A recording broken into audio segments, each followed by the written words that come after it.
Go ahead. Hey, well, it's great to see everyone. I so enjoyed.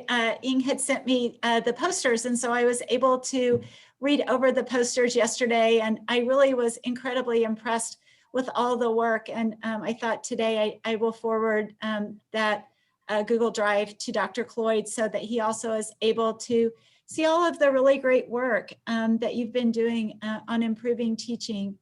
I One of the reasons I was so thrilled to read through your posters, and Ing had provided me a really nice description of the hard work that you've been doing is because, you know, at Jury, our primary purpose is providing excellent educational experiences for our students, and particularly educational experiences that focus on engaged learning and project-based learning. I really thought that the product of this research was a result of really thoughtful and innovative faculty members who are really investing in improving the educational experience for our students. I know that as I look through the work, I could just see how each of your classes is getting better as you know, as you're reflecting on your research and on how you'll change your classes in the future to better engage students. But I'm also really hoping that in addition to this session here, that there are ways that you can share your results and the really good work that's happening in your classroom with some of your colleagues across campus. I know I learned a lot. I have a class this semester. And so as I read through several of yours, I thought about ways in which I might engage with my students differently in the future. And I think that really is that the purpose of a lot of this work is not just for you all to be improving your classes, but to share with the rest of us so that we can learn from what you're doing and we can improve our classes as well. Finally, I want to congratulate you on your work, and I do really look forward to seeing you continue to share this work with the rest of campus and even more broadly as we're able to start to travel again for professional development. That these might result in presentations that you could give for a larger audience at regional or national conferences. And finally, I look forward to hearing your presentations. I'm sorry, I will have to jump off at 3:30. I have a meeting that I couldn't reschedule, but I look forward to seeing at least up until 3:30 the presentations that you have. Thank you, Beth. Your turn, Peter. Ing, thank you for inviting me, and colleagues, thank you for doing this good work. When Ing first came to campus 3 years ago now, almost 3 years ago, and talked about the Action Research Fellow program, that was really one of the things that we loved most about what she was going to bring to campus. This opportunity for us to reflect deeply upon our teaching within a community of other teacher scholars, and I just am eager to listen and participate in the conversation that takes place afterwards. But I really think this is kind of the lifeblood of who we are, is to be willing to ask good leading questions about our teaching and work through those questions with one another. I think that's the spirit of college teaching at its best. So I'm looking forward to hearing what you all have to say today. Great. Beth and Peter has been very supportive to this program. Thank you again. All right, let's go to the fellows about their work. So again, it's according to the alphabetical order of your last name. So we'll first have Chris Breton share with us his experience. Okay, Ing, are you going to share the poster, or do you want me to share? You can share your screen if you want. Okay, I have to. I can share this. That would be great, because Okay. I don't know where it is. Anyway, which is probably okay. I'm glad to be able to go first, because I wouldn't want to follow any of these other projects. They're really excellent. And in some ways, you could think of mine as a cautionary tale of what can go wrong in research, but I really don't see it that way. I apologies to anyone who's heard this story, because I used to tell it a lot, but right the year before I came to Drury, I was involved in a National Science Foundation program with the focus of using startup ideas to guide technology development. And while it's not particularly relevant to this, what it did was completely change the way I thought about technology research. in some ways, not so much the questions I asked, but the kind of answers I looked for, the way that I framed my results. And this experience actually did very much the same thing for me in terms of educational research and research into teaching. I have to admit, I was a little suspicious when Ing first came to me with this idea, and I said, wait, I'm going to do a study with 8 students and one in the um, in my category of interest, because in my home sort of area, intuition is often your enemy, right? Much of what we think is going to work is actually very much the wrong direction. So, if anything, we may rely a little too much on statistics and formal analysis. Um, but so, with good faith, I said, okay, let's go ahead and try this. And the problem we wanted to address was one of gender imbalance in computer science, and a little more specifically in game development. But I know this is, having gender imbalance in a particular field is not new or unique to computer science. But one thing that is a little different is it's actually getting worse. In the 1980s, women made up about a third of the workforce in computer science. In 2010, as you can see, it was more like 20%. In game development, it's often single digits. So this is a problem that is worsening. And while research shows a lot of it is, a lot of the decision making that goes into women not pursuing this major happens in K through 12, specifically in middle school, the retention rates in these courses for women are lower than they are for men. So that's sort of where we wanted to start with our research. Um, After doing some initial reading and just reflecting on experience, we zeroed in on this idea of enhancing a sense of belonging in the field and in the classroom. And so the most of the successful efforts in this area have been, and a lot thanks to Brent for bringing in some things from other sciences, um, have focused on classroom interventions, things we can do to make women feel more comfortable in the classroom. Small groups, more discussion, more collaborative work. There's a number of interventions we can plan. So that was our plan for the first semester. For assessment, we had a pre-survey and a post-survey planned. Um, and so, off we went. And then, of course, the first year, that when we were supposed to gather data, the class was canceled due to low enrollment. So, it happens. So we rebooted, did a little more research, adjusted some things, and went back at it for last spring, which turns out was not a particularly good year for classroom interventions either, at least not the pre-planned kind, because at midterm we went online. So um, we had some partial, some kind of impressions, but not really anything we could call research. So discouraged, but not ready to give up. Largely because of, again, the encouragement of Ing and my colleagues. Um, and I have to call out again, Brant and Karen Spence in particular had suggested maybe, since we were going to be online again, maybe the idea would be to shift from classroom interventions to content-based kind of interventions, use um, videos, articles, different ways of showing that women do have a place, right? That and other underrepresented minorities have, that it's an inclusive kind of both a major and a career following a major. So we started on that, and we have done a little bit of that. But again, COVID has more than one way to undermine our plans. And in this case, because of scheduling, some of the changes to our classroom environments that didn't happen because of COVID, and some things that we didn't really see coming, we ended up with this very much lab-based, project-based class meeting in 313 Burnham Hall, which we didn't find out until kind of during the break.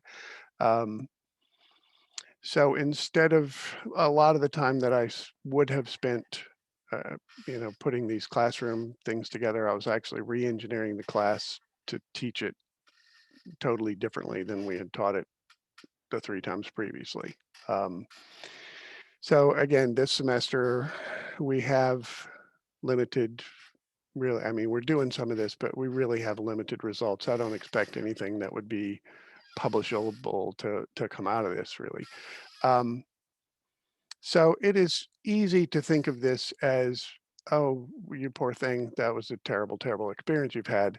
Um, but actually, it's been really fulfilling for me in a number of ways. Like I said, for one thing, it has really changed the way that I think about education research, because while we still have to guard against bias, and I can't really give any, this works and this doesn't work, just the very act of trying to frame these interventions as research questions has really affected the way that I kind of structure um, changes to my teaching and the way that maybe I assess my teaching. As an example, the instrument I used or plan to use for this first couple of semesters of class, I've adapted into a survey that a pre and post survey that I'm going to give to all students in all my classes from now on, because it was, it actually kind of increased the engagement of the students from the beginning.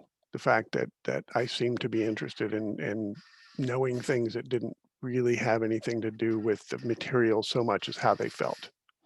Um, I can't say enough about the people in this group and the benefit of working with people in this group, and particularly in an interdisciplinary group, just because, you know, I've, most, our department's pretty close. We get along really well. We talk all the time. I couldn't ask for better colleagues, but just having um, people listening to my problems from a different area and actually seeing their research and their approaches has really been super valuable to me. So while results from the research are, let's say, on preliminary, this is something I absolutely plan to continue doing, and I've found like great value in doing so far. So does anybody have any questions? Is there anything we'd like to, or do we have time for, are we saving our questions for the end, Ing? I don't know. Yeah, we can ask questions by the end. You used up your 7 minutes. I'm sorry. Oh, sorry. Okay. If you have questions, we can ask at the end of it.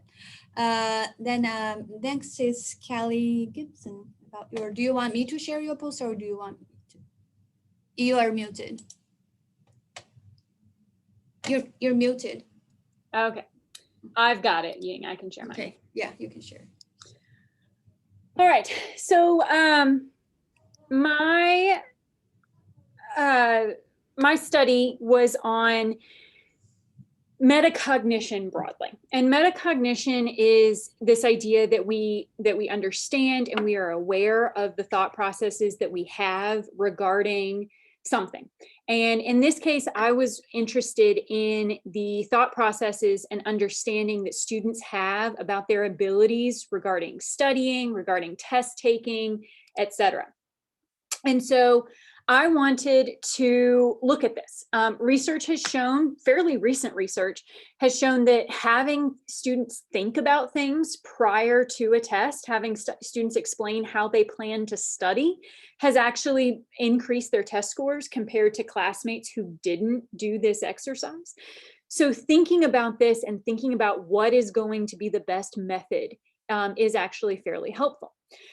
And then anecdotally, when I was talking to students, especially in my first year here at Drury, I heard from students that they didn't know why they were doing badly on things. They thought that they had studied. They thought that they had studied really hard.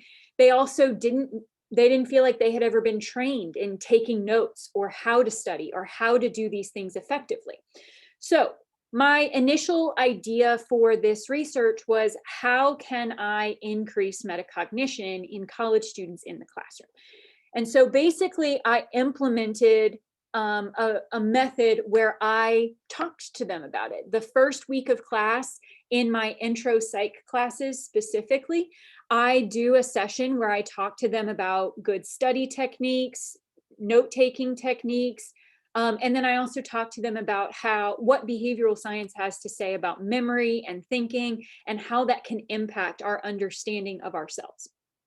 Now, before I do this, I ask them questions about what study methods they frequently use and how frequently they use it. And some of the most frequently used techniques, if they were asked about the one technique they use the most, the top 3 were rewriting notes, using flashcards, and modifying information to their personal learning styles. Okay.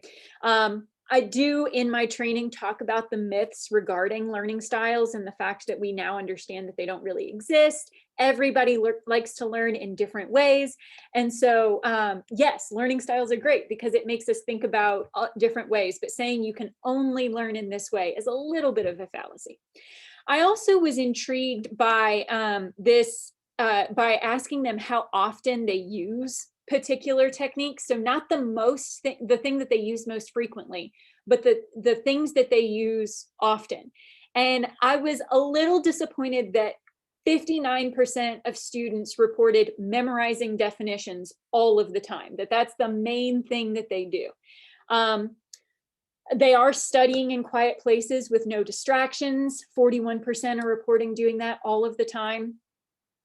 Again, the personal learning style is really important. I think that a lot of students are getting this in high school, that they're being taught to do this. Rewriting notes is a fairly common style. Sorry. Applying information to their real life, which is a good thing. 21% report doing this all the time, 48% reporting doing it some of the time. Using flashcards, cramming. 9% report that they do this all the time. 10%, 32% reported most of the time, 55% reported sometimes. So there's some pretty negative techniques here that we're seeing, that students don't necessarily use the best techniques for studying, for note-taking, and that's a little bit problematic. So one of the things that I did in addition to the training in the first week of classes is that I offered them the opportunity to build some of this metacognition through test corrections. So when I gave a test, they could come into my office after the fact and look at their test and not only correct it, not only tell me what the correct answer was, where they had done it incorrectly, but they could also look at the question and tell me why they had answered that question incorrectly. They didn't study enough, they were distracted, they thought the question said something else, they panicked and picked one, they were tired because they had stayed up all night studying.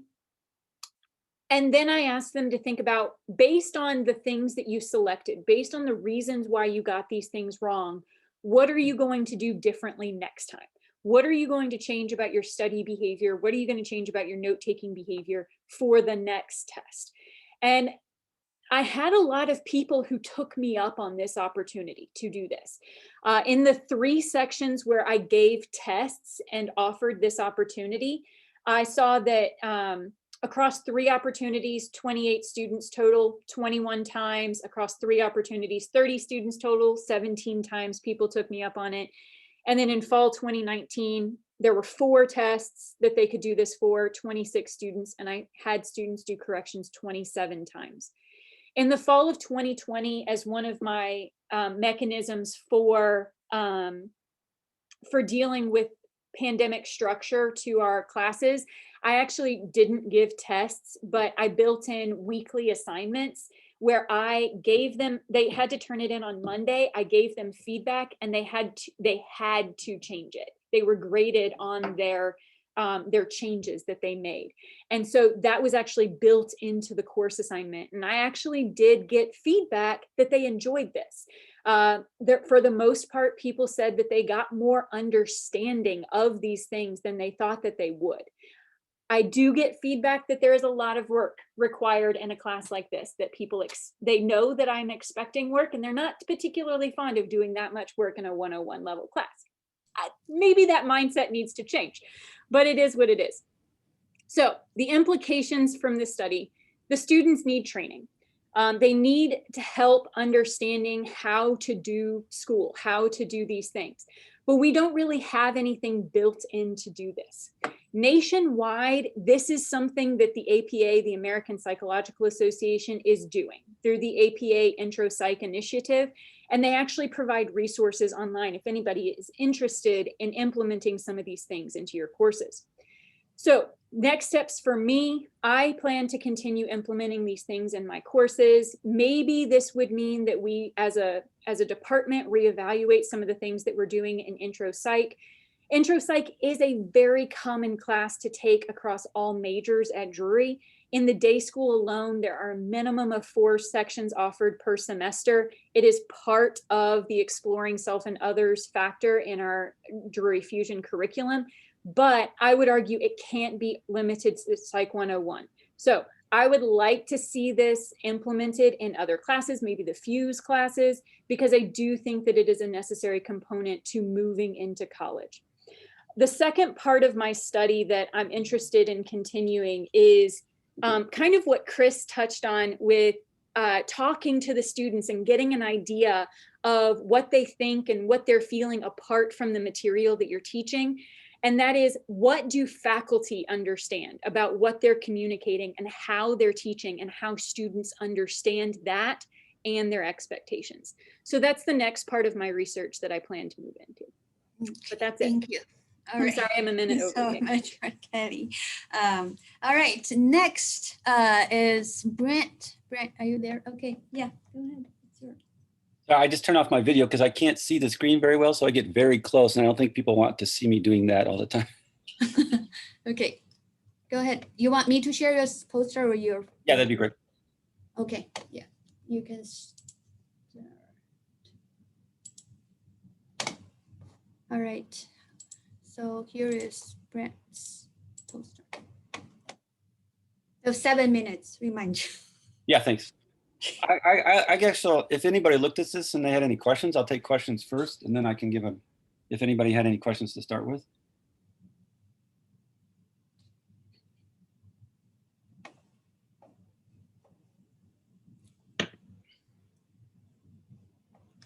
I can just describe it to us. Yeah, no, I will. I just thought if people. Okay, so so I teach physics, obviously, and my impression is many people think that physics is mostly just telling students equations and finding the right equation to figure out for a situation. And we've just, last 30 years in physics, we've explored that a lot and decided that, come up with a lot of evidence to suggest that's not how to be effective at helping students learn and understand and apply physics. So we've come up with different ways to shape the classroom, to structure the classroom, to try to get at various learning goals. So if you look at my key goal versus my because, I guess I should start with the because, right? We want students to learn content. We want them to build skills and teamwork and critical thinking. We want to address issues like Chris talked about of diversity, inclusion, and identity. And so one of the ways we found to do that is to use the following course structure, which I call university modeling instruction or modeling discourse management. It's on the top third of the poster. The goal is to help students realize deeply that science is tentative and evolving, and that understandings of meaning are constructed and shared through dialogue. Because our big model is that learning is basically social participation from all the literature, and as we look at our lives around us, where we get the most effective and long-term lasting learning for most people in most contexts. So the top third shows the standard structure in the class that I use and others around the country. We start out with a problem statement, and students work in small groups to make an answer on a little whiteboard, 2 or 3 feet. And then they circle up in a board meeting. That's our board meeting. No CEOs or trustees, but just students with their whiteboards. And then they have a discussion, and their goal is to come to consensus. And often that works fine, but sometimes it's very contentious and difficult, and takes a long time, and there's struggles. Frequently because this happens because different groups come in with very different answers, and it takes them a while to try to figure out why they're different and whose difference is maybe more important or useful. Anyway, so over the course of my 20 years of doing this, some meetings are more contentious than others, and I've been trying to figure out how to have them less contentious to help students feel more comfortable and open.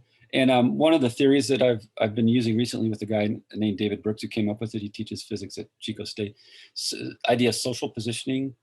This is when a group of students holds a discussion, they position themselves by the way they talk, either presenting ideas or asking questions. This has nothing to do with content expertise, it's all about social positioning.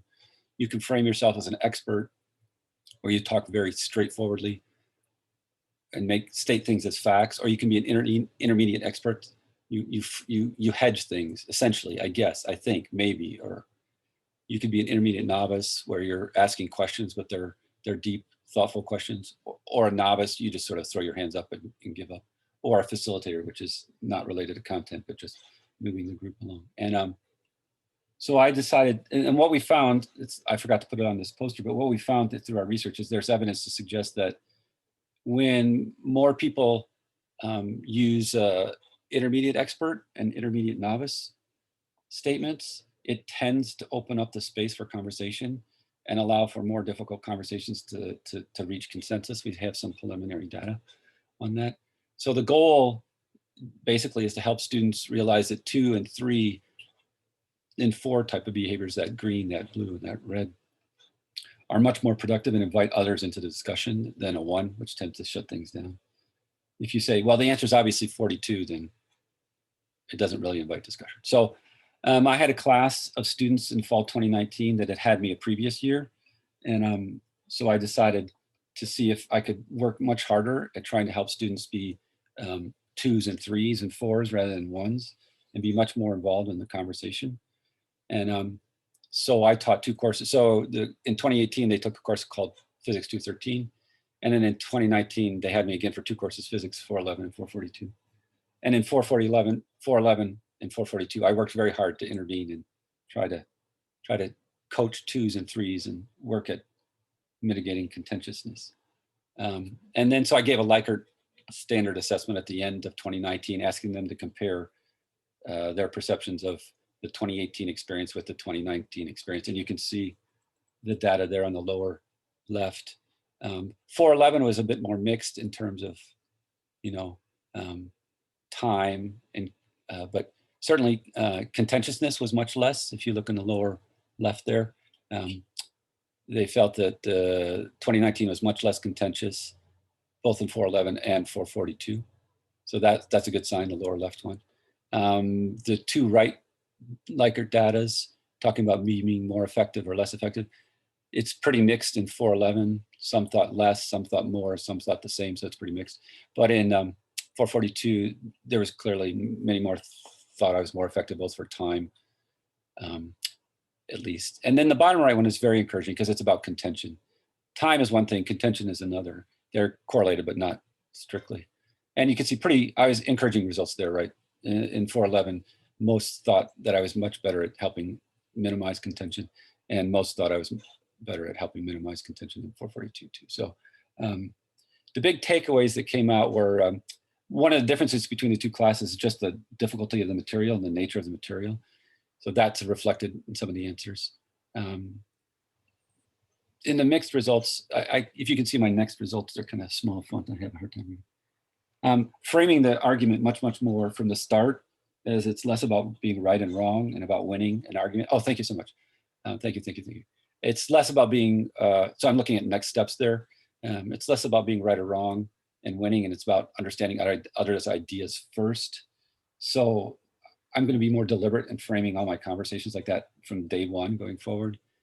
And then also I want to frame it as it's about consciously using hedging statements. And Sarah gave me this idea, maybe I could even pass out kind of a little cheat sheet of what are good hedging strategies, like yes, but, or I think, or basically. And then I need to work even more on listening attentively. I'm a physics nerd, so I'm stuck in content and I live inside my own head. So paying attention to social stuff doesn't happen easy. I have to train myself to do that. And I think also another big takeaway is worry less about making sure everybody's in agreement, that, you know, if in a class of 10, if 1 or 2 are still struggling, that we move on and I address those outside. One caveat in this class is I had 2 students who were pretty far along on the spectrum and I really didn't know how to handle them at all. And I was learning to try to do that and intervene and do complicated physics and all kinds of stuff at once. So it was a pretty steep learning curve all the way around and all that stuff. So, and so thanks to all my family and Ing and all the people. Okay. Thank you, Brent. We'll have Sarah talk about her project first, and then we'll move on to the questions. Would you like me to share, or? I can do that, actually. I can do that.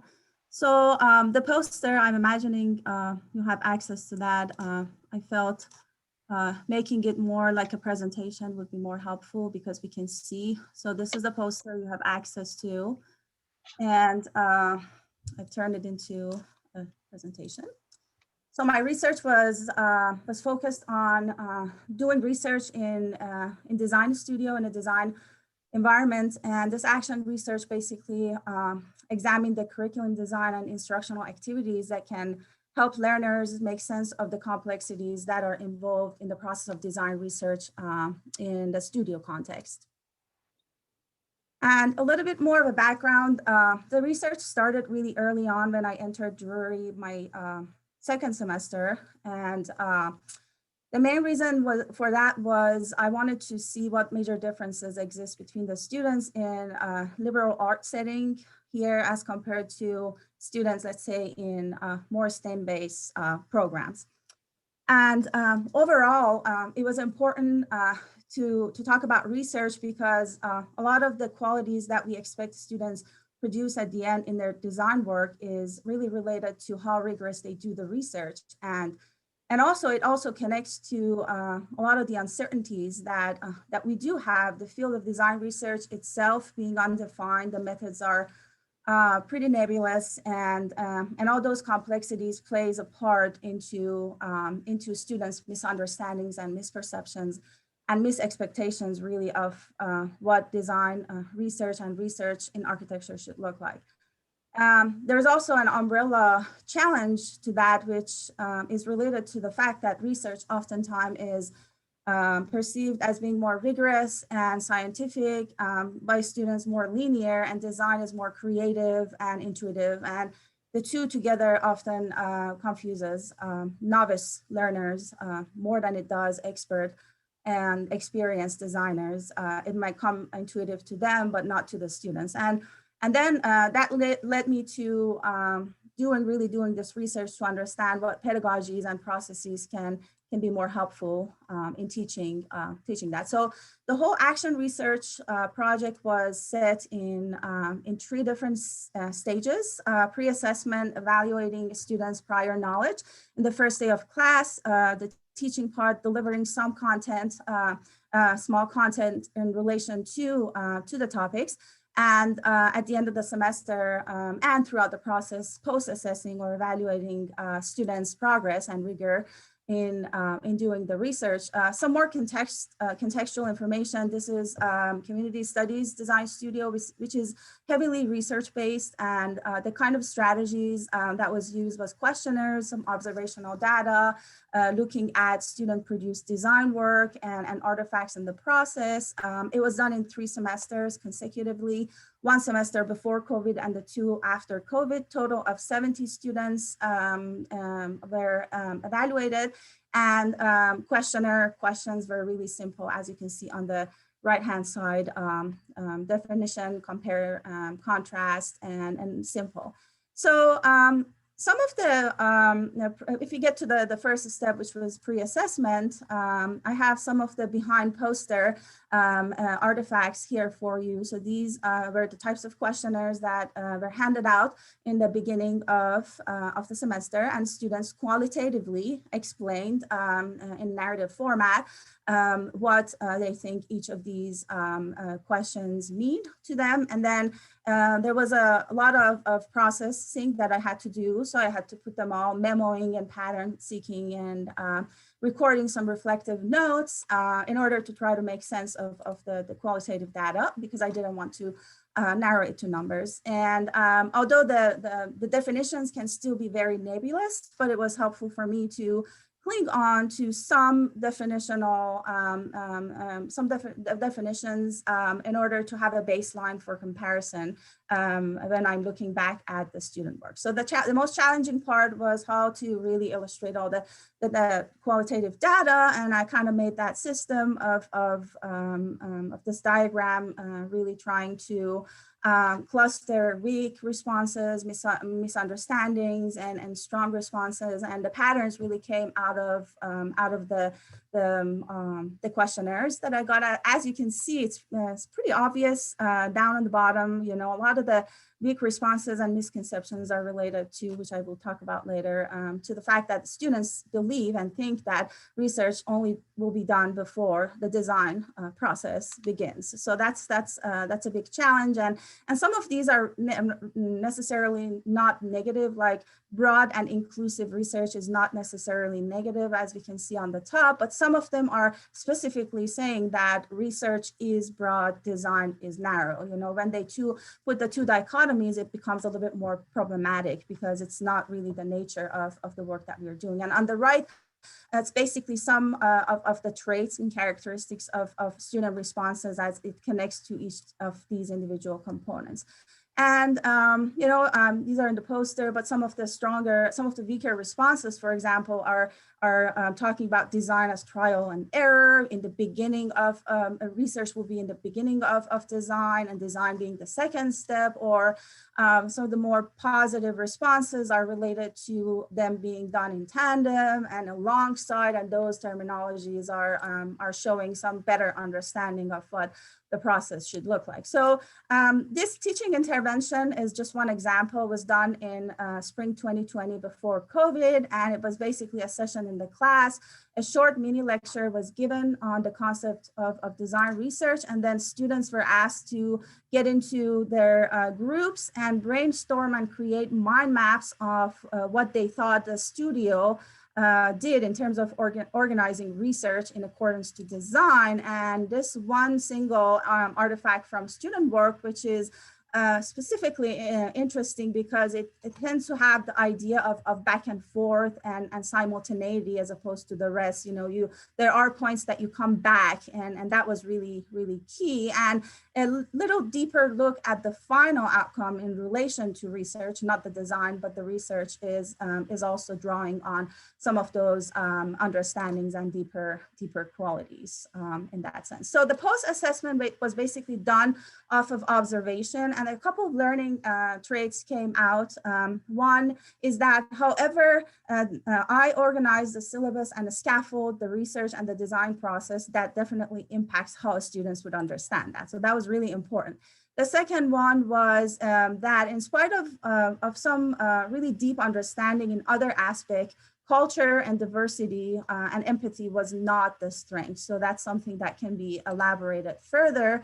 And the third was because I was using this taxonomy of significant learning as literature, it felt like due to the shortcomings that were elaborated, the second one, due to culture and diversity, it feels like I have to go back and try to add more of caring and human dimensions to the learning outcomes and try to really experiment with those. So a couple of takeaways, general discussions at the ending is the first one is much of the misconceptions that students bring with them are really important concepts that if I don't address them in the beginning of the semester, it's going to negatively impact the design process. So they have to be done in the beginning, early on.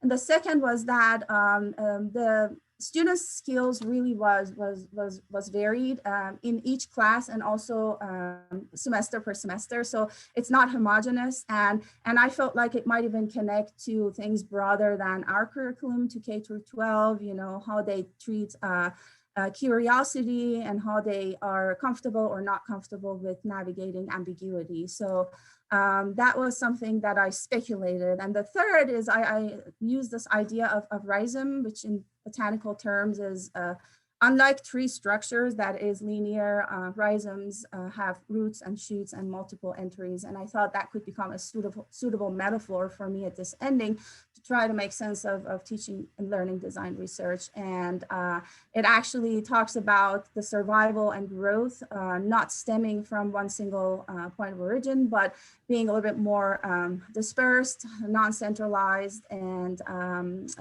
coming in and out of the process from multiple entries. So that made me to actually produce this image, which A and B is really not what the students produce in their pre-assessment, and it was more like C. So how can pedagogies become more rhizomatic to align with really the nature of student prior knowledge and overall understanding of the process. Thank you. Great, Hopefully I thank didn't you. go too much above. Thank you, Sarah. All right, so Karen is out of town today, so I sent the video. She recorded a video of her presentation. I sent the video link to the chat window. So we'll have a few minutes, a couple minutes for questions. So the audience here, thank you for coming again. And Jeff and Nancy and Peter, any questions? And Aliyah, any questions? And to Bob. I want to sit down and have a cup of coffee with each of you and talk more about what you've done. I think this is really interesting. So rather than asking one question of each of you, which is, I was thinking about when, Sarah, when you were talking at the end about something you're doing that suddenly pulled together a common thread across all four of these presentations, which is just this idea that we would be well served in any environment where we want students to learn, to get them to think about their habits and expectations and think about how are your habits and expectations going to prepare you to do the work in front of you. And I just think that's just such a really interesting and rich thread that ran through all of your presentations that I'd love to think about some more. If I could follow up on that was a thread that stuck with me too, Peter. And question, so it seemed that intentionality in conversations about students about how they learn and getting them is a really important theme. My question is, what are the, Callie, you talked a little about some of the techniques you use to get to that. But whenever I've tried to do that, I've fallen into the horrific trap of ending up lecturing, talking to them about the best ways to learn and what research does and so on. So it has the exact opposite function. So what are some of the mechanisms or tools or assignments you've used? The survey is one, I think, to get students to think and to lead through that conversation about, sort of being intentional about how they learn and what they do to improve their learning. Absolutely. So some of the things that I do when I talk about like what behavioral sciences research has to say about thinking and memory is I do some memory tasks. I ask them to watch a video and tell me what they can recall from it. I ask them to practice some of the things that I'm talking about. And so that's one of the things. One of the other things that I do is I got permission from a student a few years ago to show some of their work and to show some of the ways that they took notes and stuff like that. And so I actually show them other students, because coming from me, my perspective on things, they're not real. I'm the professor, I have a PhD. They're not going to listen to what I have to say about how to study because they don't want to study like me, or maybe some of them do. But so I talked to them about a previous student, and but also one of the things that I do is that I show them some of the resources that they can use to help them. But I really try to avoid lecturing as a whole. I try to focus it more on presenting an idea and having them talk about it, and then kind of bringing it back to this is what research says about it. And so they're getting some ownership, they're getting some buy-in on it, but it is a little bit of a back and forth on it. I try to make it as back and forth as I possibly can. I hate to stop you, but I have to move to the next stage. Well, without the support from the chairs and deans, this program is not going to be successful at all. So I invite Bob from the math department and Bob from the architecture department to give us some closing thoughts. And I know it's a lot of work. You can't put it in 7 minutes, and within a couple minutes, you can't just corresponding with your questions. We can always talk afterwards. But for now, I want to invite Bob, first Bob Robertson from the math department, and then next Bob Weddle from architecture to give us some closing. All right, folks, do you hear me out there? I just unmuted. Okay, so yeah, so I really enjoyed this. I read through all your posters and I really liked listening to these presentations today. You've made me think really carefully about things I do in my own classroom. So I've just been impressed by the depth and thoughtfulness of what you folks have been doing and the ways you're planning to continue your work into the future. It's really nice. Also, just, you know, the last year with all the craziness and everything, when our lives got upended, it's just so great that you've been able to adapt to that situation. So thanks to Brant, Callie, Chris, and Karen, who's not here, and Sarah for participating in this program.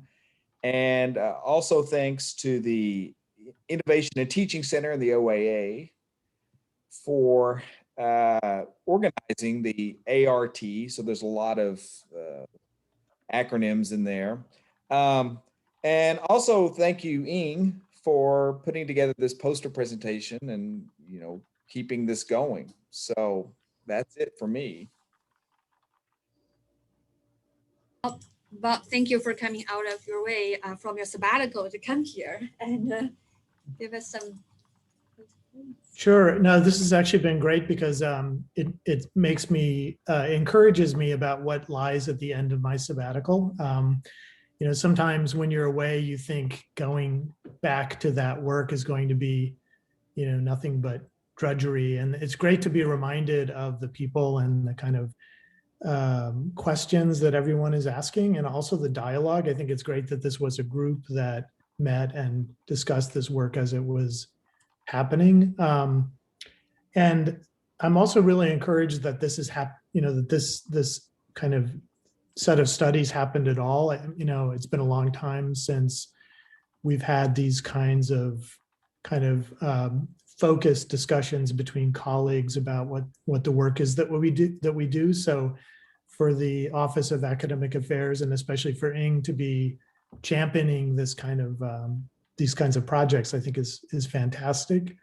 I also like, what's interesting to me is how all of this work is really, in a way, intimately shared with students. All of these projects seem like projects in which the students are completely made partners in some kind of set of research questions. And I think one of the really great outcomes from that is that students learn that not only that we really care a lot as faculty about how you learn, how you undertake creative processes, how you do research. We care a lot about that, but we also don't really understand it.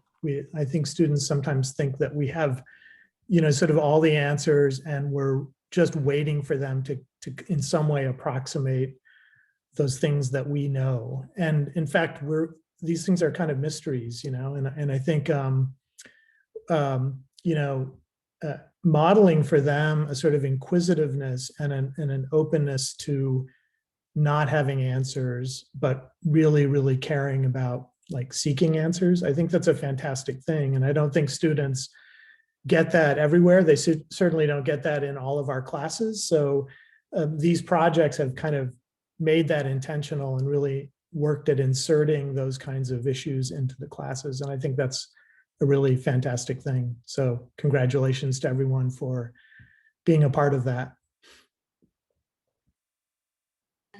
Beautifully put. Thank you, Bob.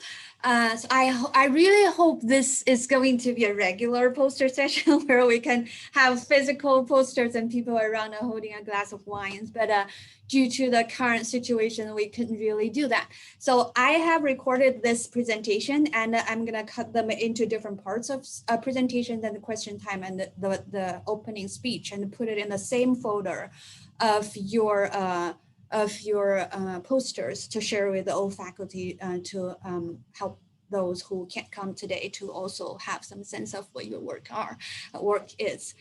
So if you have anything you don't want to be included in the video, you said something you don't want to be able to hear, just let me know. Otherwise, I'll just put the record there. All right, I'll thank you again for coming today, and thank you all for your contribution to this program. I really appreciate all of your work and the presence of this session. Anybody have any questions? And obviously a big shout out to Ing, who organized us all and encouraged us and helped us and taught us and mentored us and kept us going throughout the long process. Yeah. Thanks for indulging me sending all the Absolutely. emails. All right. Thanks, Ying. Thanks, Ying.